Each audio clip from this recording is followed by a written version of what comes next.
Well, now for the record, we're missing two panelists, and I don't know where they are. Oh, okay. Well, I think what was one of the names of the panelist? So Rufina is here, and the other two, let me check. Let's see, we have new people coming in. Let me send, so we have a WhatsApp group, and just sending a message and seeing.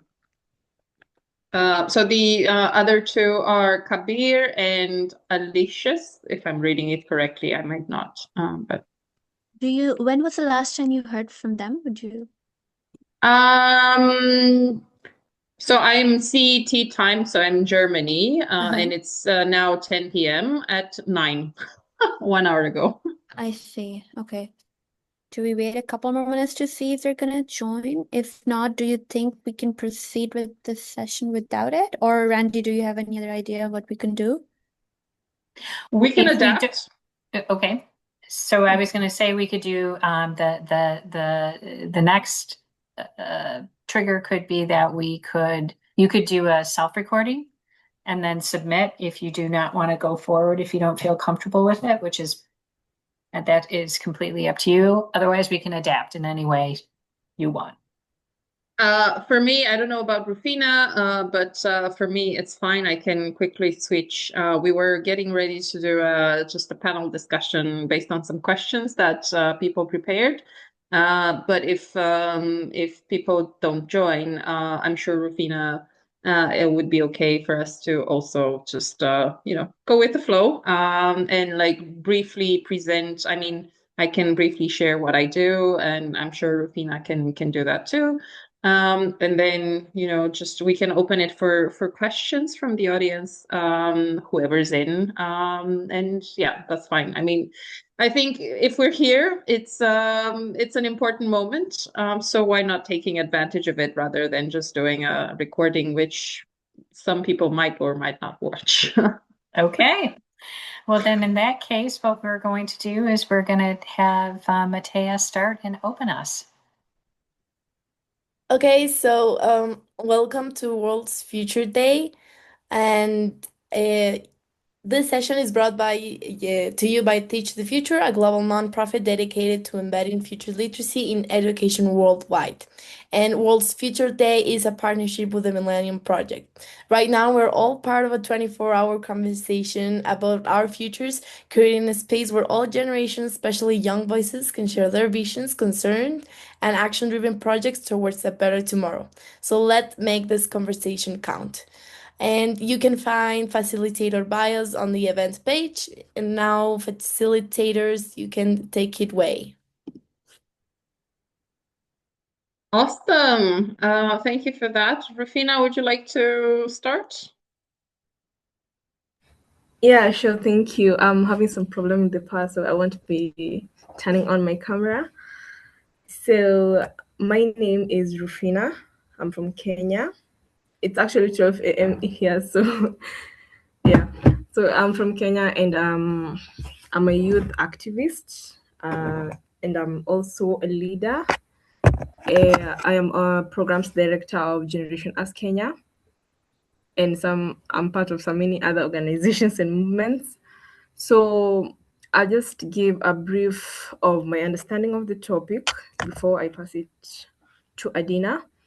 So in my perspective, when we talk about reclaiming the right to shape the future, it's normally a personal topic for me. So as a young person and as someone who works with the community spaces and young people, I often feel that the future is something that you're expected to wait for.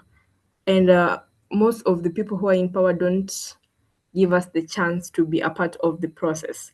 They just expect us to wait, and they don't allow us to design the future. So, young people, in most spaces, young people and women are constantly told that we are the leaders of the future. We are the leaders of tomorrow. We're going to rule the world, lead and stuff. But rarely we are being trusted with the leadership.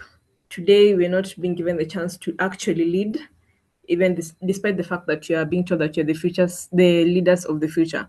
So this conversation matters to me, and it's not just in theory, it's something that's lived. It's about the power, it's about who holds the power, it's about who is excluded from the power, and it is about what it would look like if youth, women, indigenous peoples were in the process of building the future economies, the future governance. And it's good to make sure that institutions are built with the lived realities of everyone, putting us in the center and not at the margins. So, Adina, you can go ahead. Thank you, Rufina. Very, excited to hear. I do believe that a younger generation should be empowered more. And I will take the liberty to build on what Rufina has mentioned to kind of give a bit of a framework that I work with, and hopefully it will give people additional inspiration to understand that you are the center of your environment, and you have much more agency than you actually think. So I'll just go very briefly, quickly through some of the things that I work, and I will leave it for questions. And I work a lot with transformation, particularly in what it comes to business, redefining business from a for-profit entity, sole purpose to create value for shareholders, to redefine it to an entity that solves social issues and creates social value in a financially sustainable way. And it might sound like very weird. What does this topic have to do with what we're talking about today? But I think it has everything to do, because entrepreneurship for me is a type of mindset, and it goes back into the agency and being the center of our environment, for being agents for change, and hearing how many organizations Rufina is part of. Hopefully that will be particularly useful for her. This is some of the hats I wear. I will not talk about all of them because there are just too many. But what I will say is that I am an environmental psychology researcher. So I work a lot with environments, physical, social, natural, and how they influence mindset and human behavior. And I'll just share a bit about, so what is environmental psychology, and what are the elements that I'm talking about. And also do a bit of an embodiment exercise, and then we'll stop it there. I will not go into too much detail about the actual redefinition unless there are specific questions about that. So hopefully we can just have a more conversation about what is it that we can specifically do in our daily lives, in our daily context. So for those of you who have not heard about environmental psychology, is the discipline that studies the influence that different environments, physical, social, natural, cultural, political, our growing up environment, what influence they have on human behavior and mindset formation. So you can see on the screen the four main research areas. How do different environments, for example, office, hospital, public space, influence our psychological state, learning outcomes, attitude, behavior? Then second, if we know that different environments influence us so much, then how might we as individuals or collectives actively design our environments to reduce stress, enhance work productivity, learning outcomes, enhance our levels of well-being, and so on? Third, what is the connection between our growing up environment and and our personalities? Short answer, we're an outcome of our growing up environment, with everything that includes our parents' ideas about what genders should or should not do, our socioeconomical background. And so there's the only difference between all of us is just the view that, or like our growing up environment and how that shaped our perception about ourselves and the world, that will influence how we behave and how we treat others. So I think for me, it's very, very important to start talking about that beyond, race, skin color, gender, and so on. And number four, how can we use environmental design to influence behavior? It says there pro-environmental behavior, but it's not only related to that. So it's more of an environmental design to nudge behavior change rather than telling people what to do. And if you've ever been told what to do, you know there's a bit of a resistance. You don't want to do it, even though you know that's the right thing to do. But if we have supporting environments, then we can do the right thing for us and for others. Unfortunately, a lot of the environments that we live in today are not very encouraging. They're focused more towards unhealthy behaviors. Now, because I also work a lot in China, so what you see here is a diagram, a bilingual diagram. But what this diagram represents, what I mean by environment. So you can see the physical elements, so what architects, urban planners would be doing, interior, exterior design.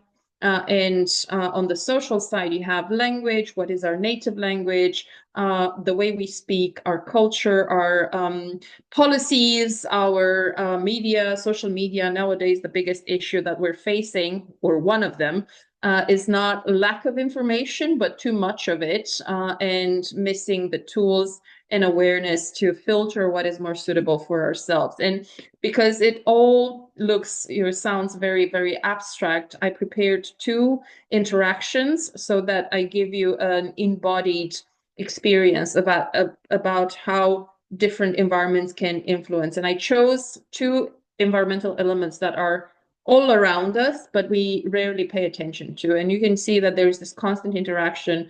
The environment influences my psychology, my behavior, and I, in return, influence the environment. And by I, it's not only me, but everyone here in this session. So if we're looking at light, I would invite with a show of numbers in the chat, if you will indulge me. If you were to choose one space to read a book, which one would you choose? If 1, please type 1. If 2, please type 2. There's no right or wrong. We're not testing you. We're just, I just personally want to know which one would you choose. And so we have a 2, we have 1s. Can we have some more? Okay, we have some 2s as well. 2, 1. Rufina, would you mind unmuting yourself and sharing why did you choose 1?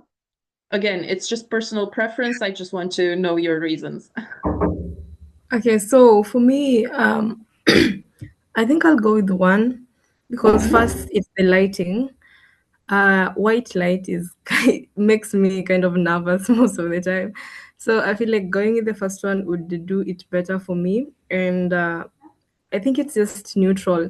It's just a feeling. I'd definitely condition better in the first setup. Well, thank you for that. Again, there's no right or wrong. It's just a personal preference. Now, can I invite someone who shared 2 to share why did you choose that? Maybe Yeboah, if I'm reading it correctly. If I'm not, please correct me. Why I chose number 2. I love to see things clearly, and then the illumination, it's nice for reading. It's okay for reading. So I think I would prefer 2 to 1. Well, thank you for that. And again, there's no right or wrong answer. And no matter how much research tells you that there's this optimum lighting to do whatever, in the end, it's a personal preference. And the reason why I like to, and that's okay, just go stick to your preference because you know what works for you best. But the reason why I like to do this experiment with people is for 2 reasons. Number 1, imagine that we would all be in the same room and we would try to make a decision about what kind of light we need to all read a book in the same space. And we would probably fight with each other in the end because we would not necessarily stop to ask, like, why would you want a brighter light? Why would you want darker light? And this happens in public spaces a lot of the times, particularly with air conditioner, but not only. So it's just remembering that different people will have different preferences. If you remember the 2 people that I invited to share, that was the meaning, like what does this light mean to me? So it's not something that you can objectively measure through science, because each personal experience is just that personal. And another reason why I like to do this exercise is because I don't know if you've noticed, but it's the same room. The only difference is that one is the light is turned on, and the other one the light is turned off. And in just one simple environmental element like light can influence what we want or don't want to do in a space and how we feel about that. So, let that sink in. And that's only with one environmental element. Imagine, if you remember the diagram, how many are there. Now, quickly on the language side, again, by typing numbers, if you could share in the chat whether you consider yourself a creative person. I will not give you a definition of creativity, however you understand it, creativity, and whether you consider yourself as a creative person or not. If yes, type 1. If not, type 2. And if you're not sure, maybe you can type 3. And then again, we're not judging. I just want to understand self-perception, like according to your own definition of creativity, do you consider yourself a creative person or not? So I see Randy is a 3, so I guess it depends or not sure. Do we have other numbers? So again, yes, 1. So if you consider yourself a creative person, 1. If not, then number 2. If you're not sure or it depends, number 3. Okay, so we have a few 3s here. We have a 1. All right. While other people are deciding, for the sake of time, I will just say whatever you think, you're right. And that is because perception will determine behavior. If you think you are a creative person, then you're much more likely to engage in creative behaviors, and self-fulfilling prophecy, you practice more, you become more creative. But if you don't believe yourself to be a creative person, then you won't engage in the behavior. And, surprise, surprise, you're not a creative person because you don't practice and you don't get to enhance your creativity. And so you can think about that in our everyday life, how our mental beliefs are going to influence us. And I will stop here because I want to kind of open it for more discussion about how, these us as centers of our environment and the context in which we are, how can we be more proactive to really design the environments through our own actions. How are our beliefs influencing our actions, and also thinking about other people and how their beliefs influence their actions. And maybe we can judge less, ask more questions. So I would really love it if people could just share, feelings, thoughts, whatever came to mind. And also, Rufina, if you would like to reflect on some of the things that I've mentioned, considering your experience with so many organizations, I would really love that too. So I'll stop here.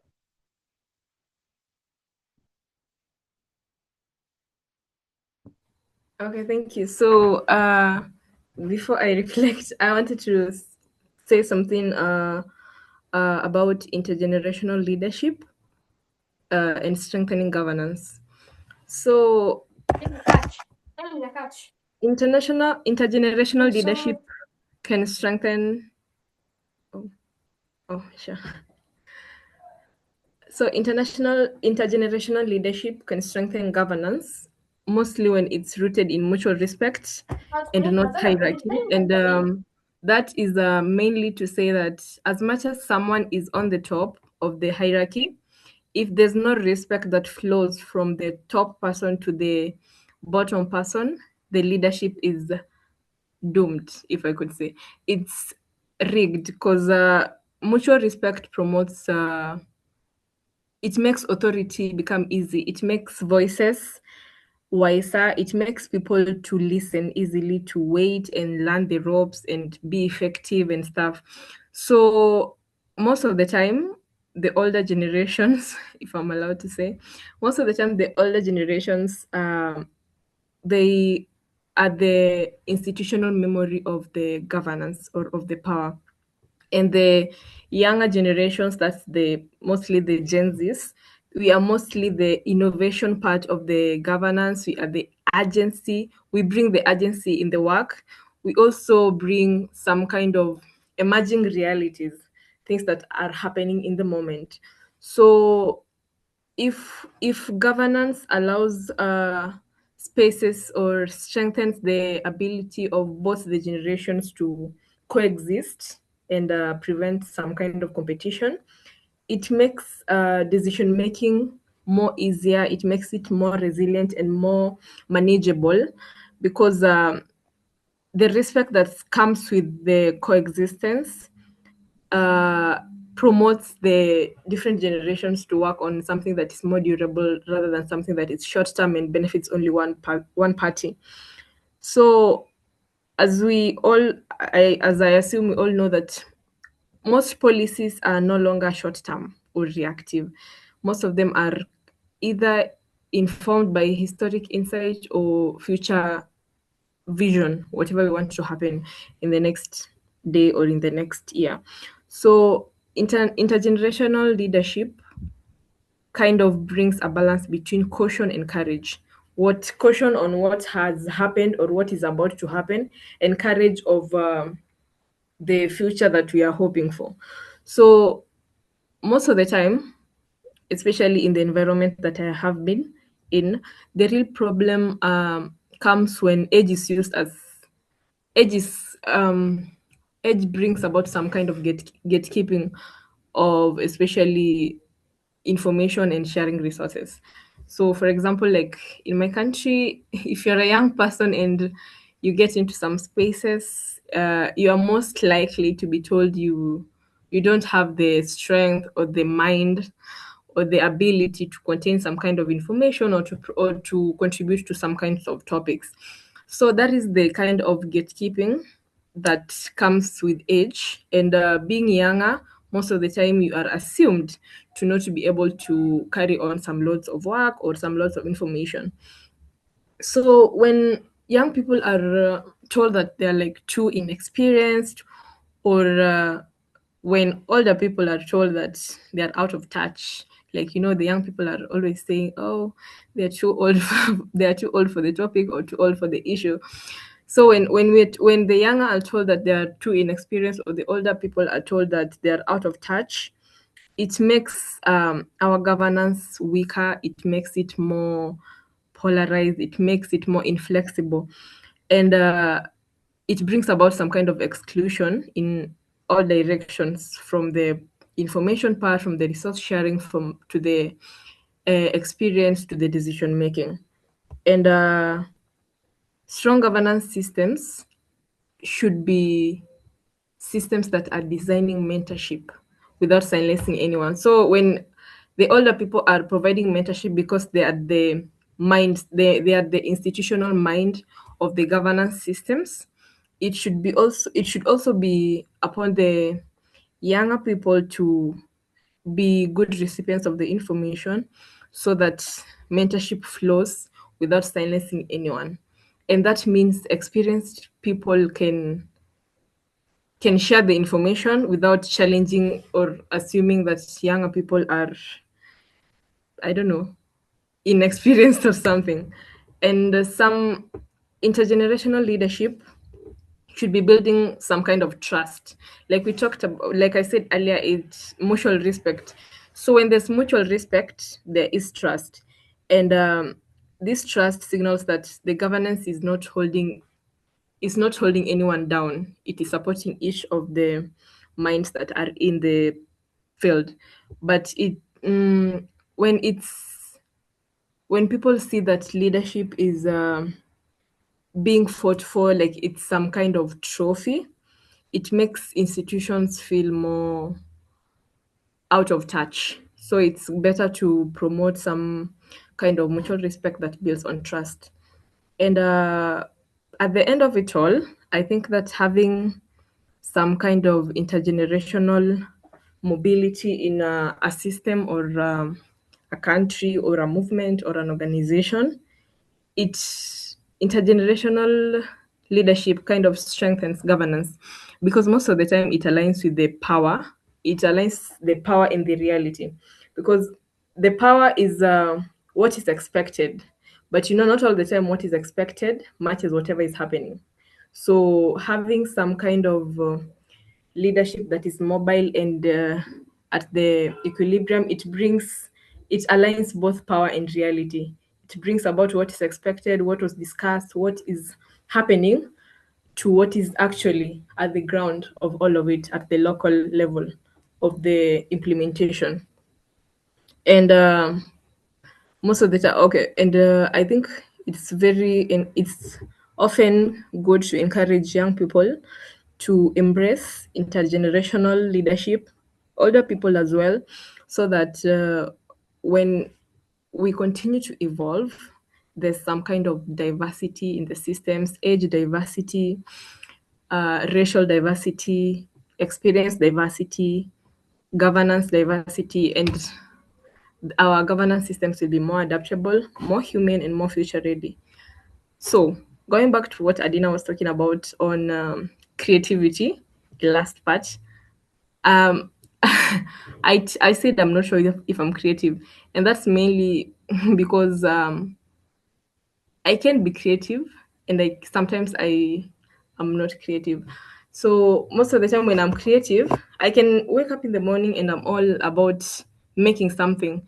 And most of the time my creativity is the handiwork. I'm more flexible when it comes to art and stuff.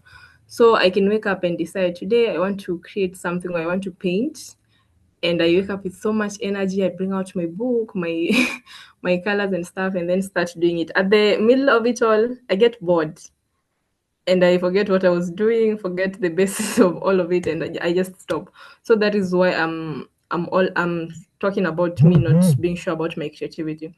So I feel like creativity, or the mindset, comes in convergence with intergenerational leadership, where young people bring agency and innovation is mostly about creativity. So when we encourage people to be creative within their means, not everyone is creative, I think, I'm not sure. Not everyone is creative in the same way as well. I can be creative in terms of art, and someone else can be creative in terms of uh, things that are done, like dancing, speaking, and stuff. Some other person can be creative in writing articles, poems, and stuff.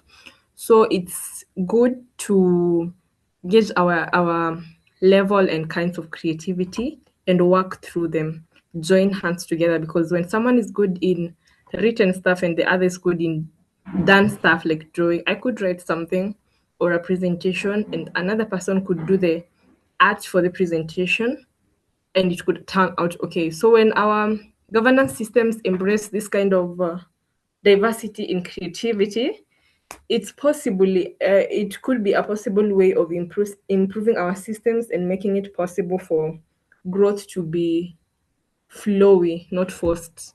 Yeah. Thank you, Rufina, for reflecting on that and linking it back to governance and everything that you do. Just a mention that the exercise with creativity was just one example of how our mindsets, how our beliefs, our perception about the self is influencing our behavior. But that actually happens everywhere. Including in the intergenerational leadership that you talk about. So, for example, if we can't really separate the person from their growing up environment, what they've experienced, and how that has shaped their perception, and as a result, the behavior. And so the reason why some adults would say, "Oh, you young kids," whatever, then they come with a baggage that they didn't always choose. You don't get to choose where you are born and raised or the education that you receive, but we can choose to understand how our growing up environments, how our experience shaped us, and through actions in the present, and also realizing how our own limiting beliefs will stop us. If I believe I'm creative, then I will engage more in creative behaviors. I will practice more and I will become more creative, whether that's writing poetry or painting or whatever I am interested in, right? And by I, I refer to each and every individual. And it's the same with everybody. So for me, it was more of an encouragement to be more curious about other people's experience, because that will shape their perceptions.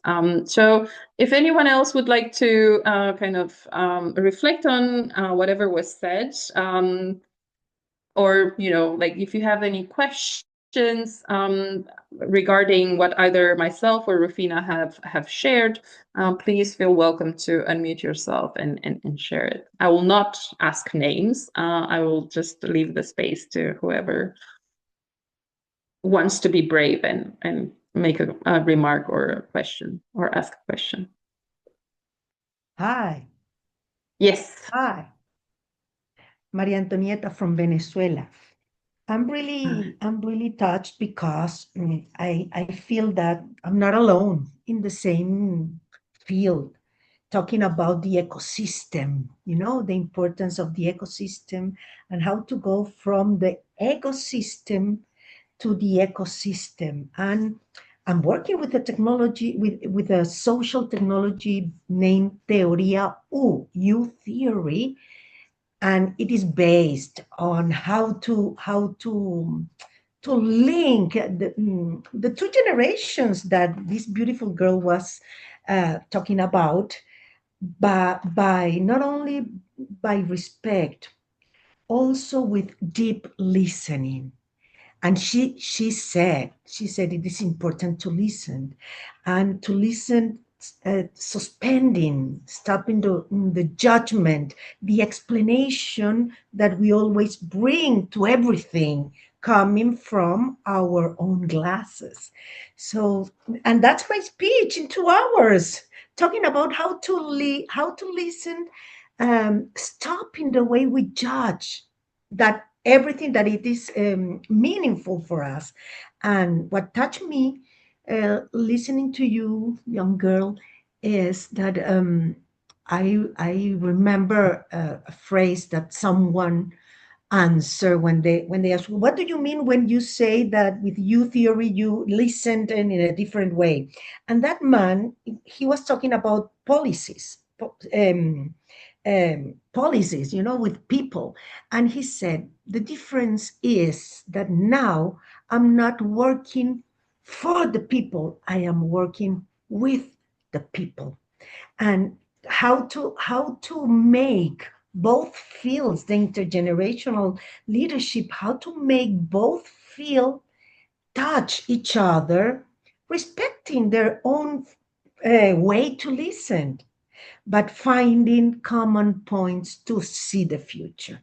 So, well, if you're interested, you can come to my speech in 2 hours because there are some keys to practice in the real life. Okay, and it's so glad to listen you, Adina, in the same field.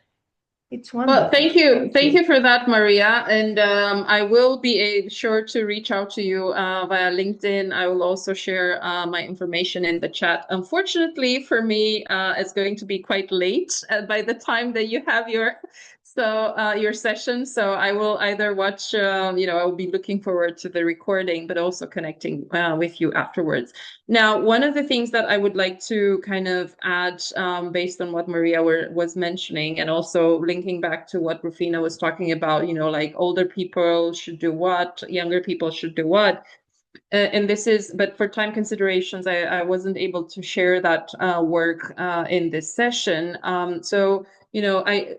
And also referring back to the third research question in environmental psychology, how our growing up environment are influencing, how is influencing our personality. One element of that is childhood trauma and how that influences the type of leaders or people that we become in adulthood.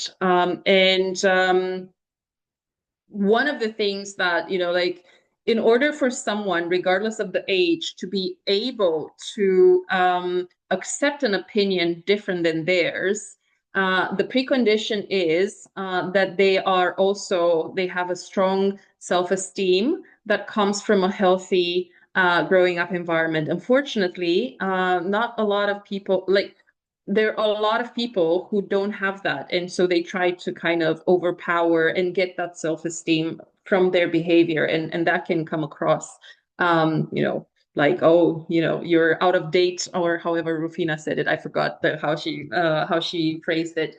But then, there's a lot of people who are in that situation. And so for me, again, the most important part would be to really try to, okay, I don't know why you said what you said, but I can ask a question, like, why did you say that? Why did you say something that I felt was offensive? Maybe I did something wrong, maybe there was a misunderstanding. So by having that, more of a compassionate approach, asking more questions, leaves space for more dialogue, and also opportunity for all these people who are usually not so open to changing, to really plant a seed and slowly allowing them to change as well. I mean, I'm happy to chat more afterwards through like a separate call, or leave my contact details, my LinkedIn. People can reach out to me and see a bit more about that piece of work that I'm doing. But I think it's very, very important for us to start talking more and looking more into how, and I'm not saying, like people should tell us everything they've experienced, but just being more mindful of that, I think is important. And also, I'll finish with one example. A lot of people talk about gender-based violence, for example, as being targeted to women. But my question here would be, so does that mean that little boys are never, abused? Or does that mean that we never talk about it? Because men are supposed, or little boys are supposed to suck it up, be a man, and so on. And so I don't have an answer, but for me, these questions came to mind. Is it really that only little girls or women are, assaulted? Or is it that men would go through that as well? We just don't talk about it. And so they don't have any avenue to share that. Anyway, I'll stop here. And if other people have remarks or questions, feel welcome to share. I am going to read in the chat from Kate to remark. A lot of my work on youth leadership comes from studying intergenerational trauma. Love that this came up. Thanks for sharing the important note. Also, I'd like to thank Maria for what she said. It means a lot. And actually hearing her speak is it's kind of a reminder for me as to why the intergenerational spaces matter. So about what she said on deep listening, I think it kind of resonates with me, especially the idea of suspending judgment, because most of the time power is not about who speaks. It's mostly about who is listened to. So when young people and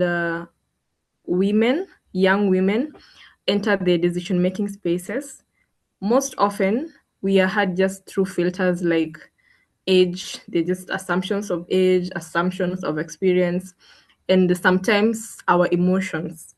So the idea of listening beyond our lenses, it's more philosophical. It's not just about philosophy. It's also political. It's practical. It is a lived experience. And I also like the point on working for people and working with people.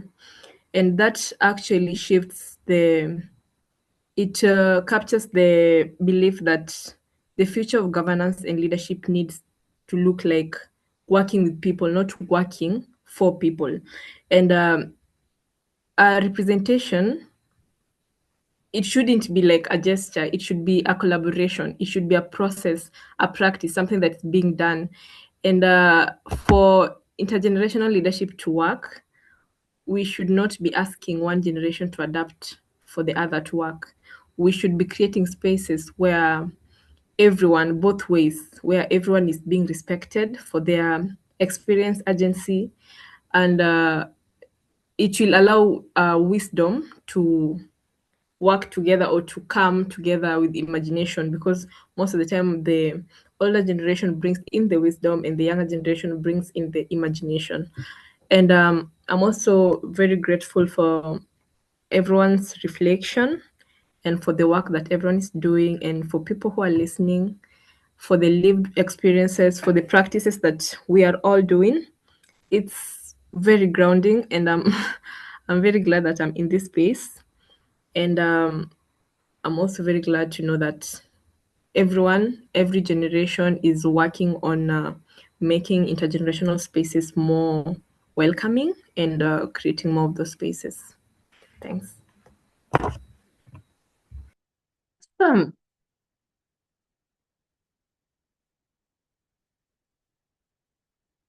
Thank you, Rufina. And if there's, I believe we have 2 more minutes because we started later a bit. So if there's any other final or remarks, questions, feel welcome.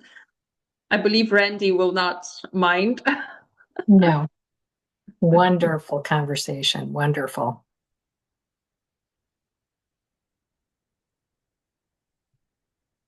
Well, if nobody else dares, maybe Randy, you would like to, and is it Marta? Matea? Matea. Oh, sorry. I'm Oh, sorry. I'm yeah. sorry. No. Sure. So thank you so much. We flexed wonderfully. We had a wonderful session. I am going to turn it over to Matea to bring us to a close. If you want a space to just sit and relax, you can sit in here, or you, once we are complete, you can go to the lower right-hand side corner, and there is a leave room, but don't push the button that makes your Zoom go all the way off. So just be mindful of which button you're pushing. With that, Matea, I'm going to pass it over to you to take us home. Okay, so as we wrap up this inspiring session, thank you all for being part of World Future Day, Young Voices. Your perspectives and participation have made this conversation truly meaningful. And also, new facilitators and fresh conversations begin at the top of each hour, so you're welcome to stay and continue exploring future possibilities with us. And some quick announcements if you enjoyed today. This kind of learning doesn't stop here. It continues through Teach the Future's global online youth futures community. And right now, we're offering the following learning experience: Campaigns for Change builds award winning projects using futures literacy skills. So, join Young Voices FutureWise Institute. We apply these learnings directly toward your active projects and future initiatives. And as part of World's Future Day, there's a special discount code to register. If you're not ready to take part in a learning experience yet, you can still stay connected. We'd love to hear about your experience, share your feedback, and receive your badge of participation. So please fill out our survey, and I will share the link in the chat right now. And thank you so much for this inspiring session.